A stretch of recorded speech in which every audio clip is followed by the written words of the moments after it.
Fala pessoal, eu sei que eu passei um tempo sem postar vídeo aqui por causa dessa correria de fim de ano, mas prometo que as coisas vão se normalizar. E agora vamos falar sobre a segunda temporada de The Mandalorian, que tem causado um grande alvoroço entre os fãs de Star Wars, algo que não se via há muito tempo. A série foi lançada pela plataforma de streaming Disney Plus, que no Brasil chegou apenas agora, em dezembro de 2021. Então, muita gente viu a primeira temporada e até a segunda por meios alternativos, por assim dizer. Mas, se a primeira temporada teve uma boa aprovação, a segunda tem sido ainda maior. Mas será que a série é isso tudo mesmo, a ponto de resgatar a esperança do mundo em Star Wars? Ou está sendo um hype imediatista? Vamos comentar tudo, mas antes, já sabe, clica aqui, se inscreve no canal. A trama acompanha um caçador de recompensas, vivido por Pedro Pascal, que embarca numa jornada pelos territórios esquecidos da galáxia, logo após a queda do Império e antes da criação da Primeira Ordem. Após os acontecimentos da primeira temporada, o Mandaloriano precisa mobilizar aliados para encarar inimigos numa tumultuada era após o colapso do Império Galáctico. A real é que desde que a Lucasfilm, empresa do George Lucas, foi comprada pela Disney, Star Wars tem passado longe de ser uma unanimidade de opinião nos cinemas. O Despertar da Força e Os Últimos Jedi seguiram caminhos criativos completamente diferentes, até culminar no fraquíssimo A Ascensão Skywalker, que apenas tentava a qualquer custo conquistar a aprovação dos fãs mais vibradores, por assim dizer. Com essa saturação, a empresa do Mickey optou por deixar as produções para o cinema em stand-by e investir nas produções para o streaming, sem tanta pressão e com liberdade para experimentar. E se terminamos 2020 com nada menos que 10 séries desse universo anunciadas no último evento Disney Investors Day, muito disso é por causa da boa receptividade de The Mandalorian, a primeira e única até então desta leva. O principal mérito desta série é prezar pela simplicidade que consagrou Star Wars lá no final da década de 70. É uma aventura de fantasia abordando um mundo pouco explorado até então, que é o dos caçadores de recompensa, que não tenta ser maior do que é.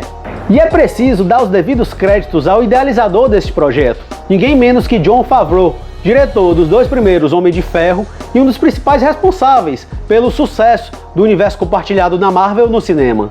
Palmas também para Dave Filoni, o responsável pelas animações Clone Wars e Rebels, que apresentou alguns personagens e elementos que são aproveitados em The Mandalorian. Dave Filoni assume o roteiro, produção e direção de alguns episódios e, sem dúvida, se confirma como um dos grandes nomes desta renovação. Falando rapidamente sobre a primeira temporada, ela é uma espécie de apêndice daquele núcleo que conhecemos no cinema, com acontecimentos pouco depois de O Retorno de Jedi. São diálogos curtos e diretos, muitos tiroteios com blasters, androides de visual estiloso que funcionam bem como alívio cômico, um protagonista que sequer mostra o rosto, que na verdade ele é um anti-herói, tudo isso na melhor pegada faroeste.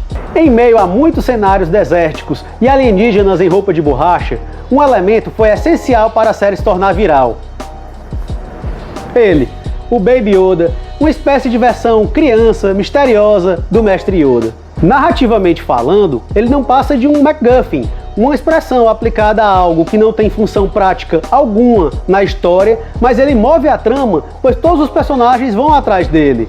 Mas ele é fofo, então vende bem. E eu não julgo. Tendo essa premissa, a segunda temporada teve um caminho fácil a ser desenvolvido, já que a base da história é apenas o Mando, ou Din Djarin, chame ele como quiserem, levar o Baby Yoda de um ponto A para o ponto B, permitindo que cada episódio seja uma ação diferente, uma missão aleatória do protagonista. Adiantando que aqui terão spoilers, já que toda a internet está falando detalhes mesmo, mas primeiramente é de impressionar a qualidade da produção, pois os episódios botam no chinelo a maioria das produções de ficção científica que são lançadas na tela grande. O primeiro episódio da segunda temporada, que conta com a excelente participação de Timothy Olyphant, tem cenas de ação envolvendo um monstro gigante que seria um prazer se elas fossem assistidas numa sala de cinema de IMAX. Essa estrutura também abre margem para a inserção de personagens que existiam naquele universo, mas ainda não haviam aparecido na versão live action, Alguns surgem apenas de passagem, mas, como o grande império capitalista que é a Disney, eles vão futuramente voltar a aparecer de alguma forma. Uma delas é a Jedi Ahsoka Tano, apresentada lá na animação Clone Wars, que aqui ganha vida de maneira incrível pela atriz Rosario Dawson. Sua série solo, inclusive, já foi anunciada. A guerreira Bo-Katan, outra personagem constante da animação, ganha vida pela Kate Sackhoff, atriz conhecida pela série Battlestar Galactica, e aqui ela é uma espécie de auxílio para cenas de ação, mas não é aleatório, pois eu acredito que ela vai ser peça essencial para a temporada seguinte. E finalmente tivemos Boba Fett ganhando o destaque que muita gente esperava. Se antes ele era só um vilão com visual estiloso, aqui ele ganha ótimas cenas de ação no 6º episódio, dirigido por Robert Rodrigues, que é diretor de filmes como A Balada do Pistoleiro, Um Drink no Inferno, entre outros. Detalhe que ele é novamente vivido pelo ator neozelandês Temuera Morrison, que viveu o pai dele, Jango Fett. Para quem não sabe, o Boba Fett é um clone do Jango Fett, lá naquela trilogia de origem que o George Lucas idealizou. E, adiantando, o Boba Fett também terá uma série solo pela Disney Plus já anunciada. E neste citado 6º episódio, também vemos pela primeira vez em ação os Dark Troopers, capangas robôs muito mais poderosos do que aqueles Stormtroopers, e com certeza eles rendem mais cenas de ação interessantes. Uma pena que nem tudo que foi introduzido foi louvável. O vilão Moff Gideon, o portador do sabre negro, vivido pelo ótimo Giancarlo Esposito, não ganha a atenção que merecia, e ele serve basicamente como uma peça expositiva para explicar tudo o que está acontecendo. No excelente episódio final que eu vou falar adiante, essa função expositiva acontece até de maneira exagerada, tirando o peso do ótimo ator, que aqui parece mais estar no piloto automático. Até o 7º episódio, que é aparentemente o mais fraco da temporada, é o que conta com o roteiro mais elaborado no intuito de imprimir uma visão política e ainda inverte percepções, se colocando no lado da minoria, já que praticamente ficamos do lado dos Stormtroopers. No fim das contas, eles são humanos, sejam clones ou não.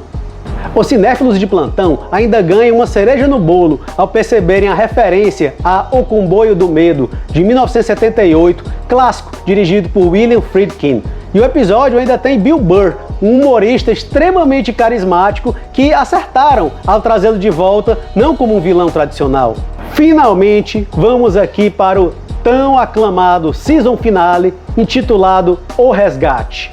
Os realizadores, que de besta não tem nada, têm consciência de que se tratava bem mais do que o resgate do Baby Yoda das mãos do vilão. Um parêntese aqui, eu me recuso a chamar ele de Grogu, é Baby Yoda mesmo e pronto. Se tratava do resgate de antigos personagens e da paixão dos fãs pela saga. Antes até do clímax, o episódio tem uma série de ingredientes que funcionam, como a reunião de Mandalorianos em ação, piada com a quantidade de Estrelas da Morte que já foram construídas e embates corporais bem legais do protagonista com os já citados robôs e com o vilão principal. Mas faltava aquele ápice, e ele foi construído de maneira muito cirúrgica pelo Peyton Reed, diretor dos 2 Homem-Formiga dos cinemas, e nesta temporada ele também comandou aquele episódio bem divertido em que o Baby Yoda come os ovos que são o que resta da espécie daquela passageira. Ele sabe ir alimentando a expectativa por etapas. Primeiro surge a nave X-Wing, que faz você pensar, não é possível. Depois vem aquela luta em preto e branco através da câmera de segurança. Depois vemos um sabre de luz da cor verde. E depois vemos uma mão com uma luva. É uma sequência de batalha bem coreografada, sem firulas ou pirotecnia, condizente com a brutalidade daquele personagem e até do pai dele. Enfim, temos a revelação de um Luke Skywalker jovem, feito inteiramente digital, com os traços do ator Mark Hamill e a voz do próprio. Longe de ser perfeito, rola aquela estranheza inicial, mas não deixa de ser muito emocionante para os saudosistas. Para completar, ainda surge o R2-D2, fiel companheiro e copiloto do Luke Skywalker, que não deixa de ser um fanservice, mas ele tem ali a sua função ao ajudar a criança a seguir o melhor caminho para ela.